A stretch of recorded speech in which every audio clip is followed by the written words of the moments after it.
Hi guys, welcome back to my channel. If you are new here, my name is Katie. Welcome. I'm a travel content creator and also a singer who has traveled the world with companies like Disney and Royal Caribbean. So today we're going to talk about my journey working for Disney in Japan, and if that's something that interests you, please stay tuned. Make sure to like and subscribe down below, and let's get into it. So first things first, how did I get the job? So I don't have an agent, so I just went for an open audition in London at the Umbrella Rooms, and I knew exactly which show I was going for. It was called Big Band Beat. So I sang a jazz song, I had my hair in, victory rolls, and I just went and sang my own song and got a call back the next day to do their material and also a dance round as well.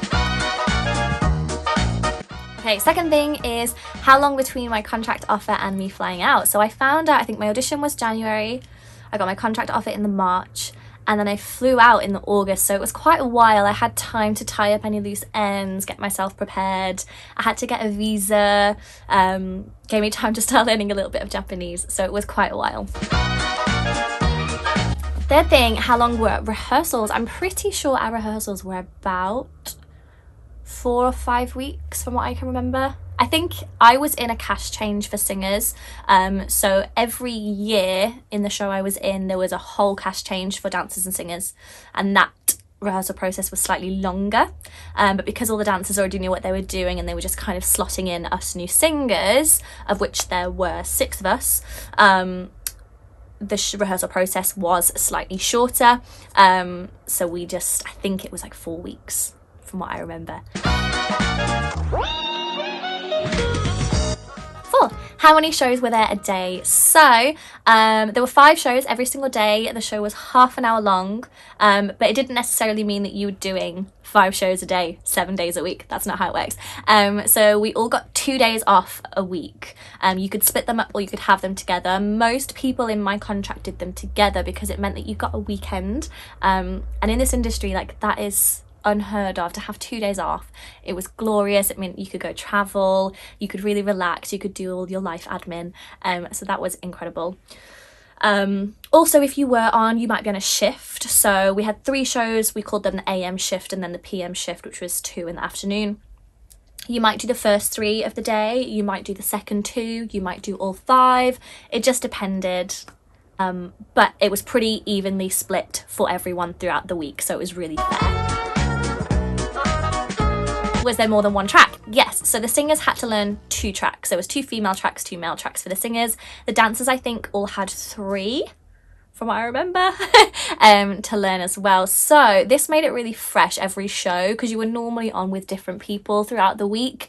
So it kept the show really fresh. So I could be on as girl 1, I could have different boy 1 and boy 2 every single time, a different girl 1. The dancers were all different, so it kept the show fresh and alive and wonderful. And honestly, it was such a good show. I loved it so much. I loved it. Did I get to do much traveling while I was in Japan as I was working so much? The answer is yes. I got to do lots of traveling. I was actually there during the start of COVID, so I got there August 2019 and I left August 2020. So about 5-6 months of that I wasn't actually performing. However, you did get 2 days off a week and you could do shift swaps with your cast. So while my family was visiting, I managed to get 6 days off in a week, in a row. Like, some people went and took trips to Hawaii, to Hokkaido, to Vietnam. Like, they took, 5-6 days and they'd go and travel, and it's such an incredible opportunity, and that Disney allow you to do that. It was so wonderful. We also had a refurb of our theatre while I was there, so we had 3 weeks off. So I went and travelled. I went with one of my castmates. We did Hong Kong for 4 days, Bali for 6, and then she went off to Vietnam to meet her boyfriend, and I went to meet a friend in Australia, and I did Australia for 6 days as well. So an incredible once-in-a-lifetime trip, and I was only able to do that because of that time off that I had and being sort of on that side of the world. So that was literally incredible memories for a lifetime. I also managed to go to Kyoto, Osaka, spent a lot of time in the city in Tokyo, made it down to Fuso where I met my husband. So yeah, did quite a lot of traveling. I would say there's a lot more of Japan I would still love to explore, but the answer in short is yes, did lots of traveling.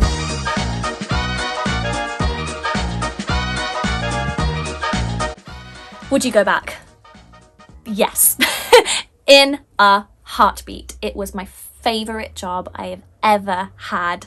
I loved the people, I loved the work, I loved the work ethic, I loved the place, the country, the people, all of it. I absolutely adored the place, the job, all of it. Like, and everyone that has ever asked me that question, it's always been a resounding yes. Favourite job ever. Will always look back on that time in my life with the most immense pride and love. I met friends who are so special to me. I made the most amazing memories. It was, yeah, such a wonderful time in my life. So absolutely yes. And if anyone ever gets afforded the opportunity to go and work for Disney in Japan, do it. Do you have any regrets about being in Japan and your time there? I don't like to have regrets, and I don't like to look back on that time and think, oh, do I regret that? The only things I would regret would be not travelling more, if I could have possibly done that. Learning more Japanese, I wish I would have tried a little bit harder to learn a bit more Japanese while I was there.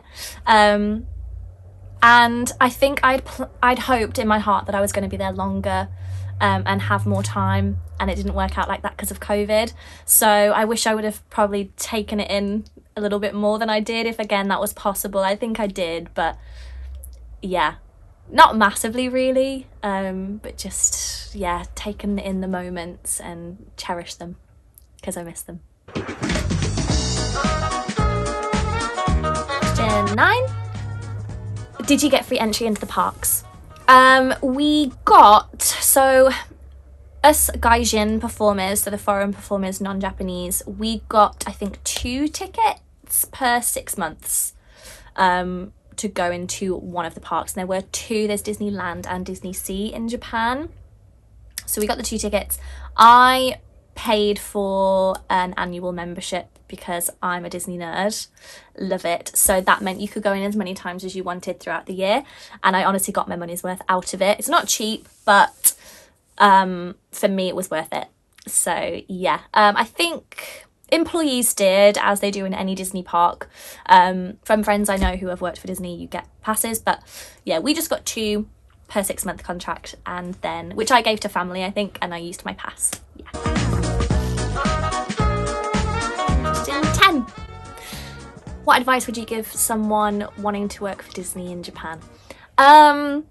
Put yourself out there, go for the auditions. I honestly could not tell you what they look for because I worked with so many people out there, all incredible, but I could never put my finger on what it is that they look for. The only thing I could see, everyone was hardworking, everyone had a gorgeous smile, just lit up a room when they walked in. And I guess kind of, I've never sat on that side of an audition room, but I guess that's something that just exudes from you when you walk into a room. So, and that's something that Disney are so astute in noticing in people. So just be your most friendly, awesome, authentic, bubbly self. Well, that's all I have time for today. I have so much more about my life at Disney and my life in Japan in general that I would love to share with you. So if you have any more questions, make sure to comment below, like, subscribe, join me on Instagram, join the community, and please do engage with me. I love to speak to you guys. But that's all for today. Sayonara, and I'll see you soon.